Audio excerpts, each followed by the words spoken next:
Alright, I think I figured out a way to make it easier to follow along.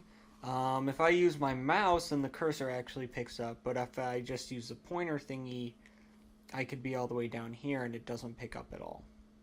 So I'm going to try to switch between the two. We'll see how easy this is for me.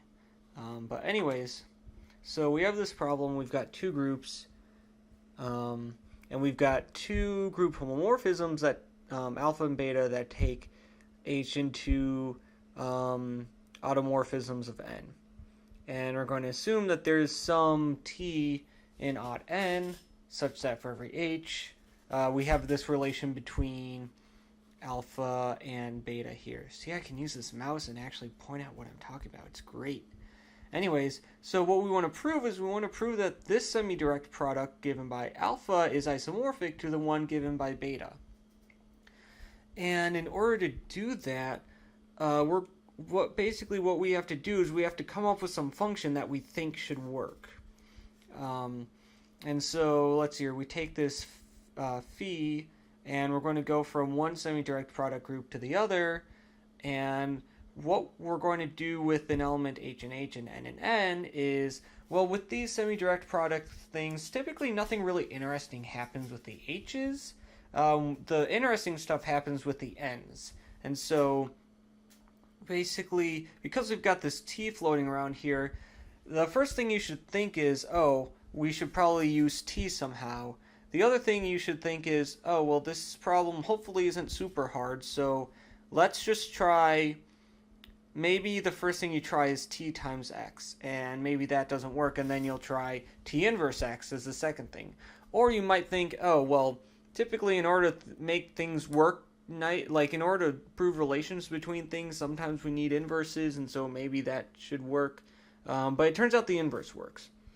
And this is why. We do this computation, so phi of this product of h1, x1 with h2, x2 is, first of all, we take this product. Now, where is this product taking place? Phi is a function on h semi-direct product with n, this alpha semi-direct product.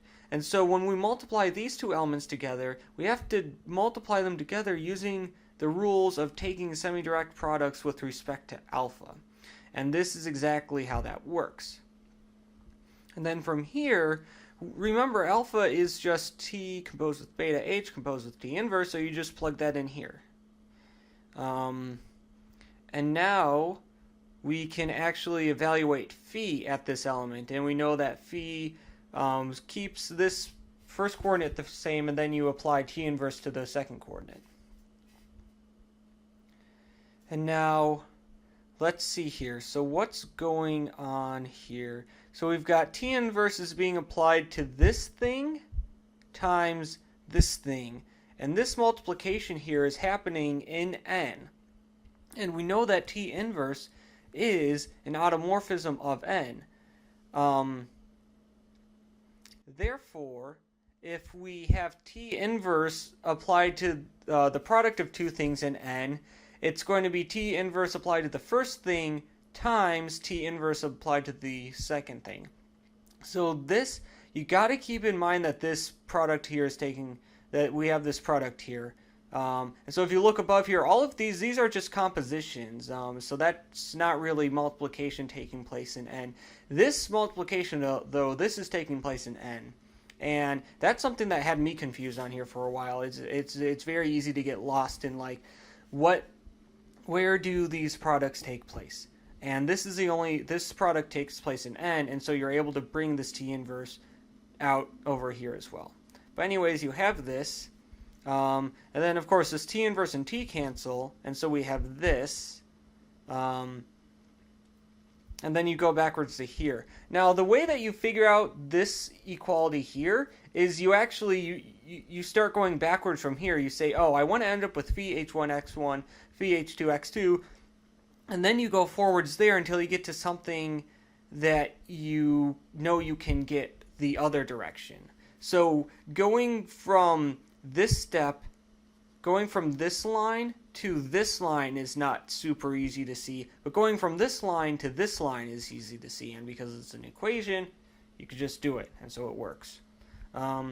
But yeah, so phi of the product of two things is phi of the first thing times phi of the second thing. And of course, this product here, this takes place in H semi-direct product with beta of n. And therefore, phi is a group homomorphism, because that's what it means to be a group homomorphism. Alright, what else do we need? So we need this to be an isomorphism. So that means we need it to be bijective. So we could prove injectivity and surjectivity, but that takes time, which I don't have. So why don't we just try to define an inverse function? So you can do that, and you define the inverse function from semi-direct beta to semi-direct alpha. Now here you send x to tx in the second coordinate. So I guess it does work, but you have to know when you're using t, you have to know to go from semi-direct beta to semi-direct alpha, and then when you're using t inverse, you go from semi-direct alpha to semi-direct beta. Anyways, for all h and h and x, it's real easy to see that psi of phi is going to be this and this and this. The t's are going to cancel. And by the way here, it turns out that, sure, psi is a group homomorphism for basically the same proof that we did above here, but you replace t inverse with t and t with t inverse. I think that should work, or maybe it doesn't. But the cool thing is, it doesn't matter, because we know that psi is a well-defined map because we didn't make any choice when we define this map. This image is completely determined by h and x, so you know that it's a function, and so we know that this is an inverse with regards to the underlying sets.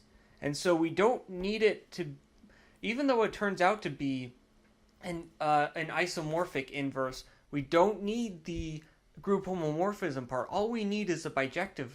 All we need is that it's a function. And then the fact that it composing it with phi gives us what we started with, gives us bijectivity of phi, which is all we needed because we already had that phi was a group homomorphism.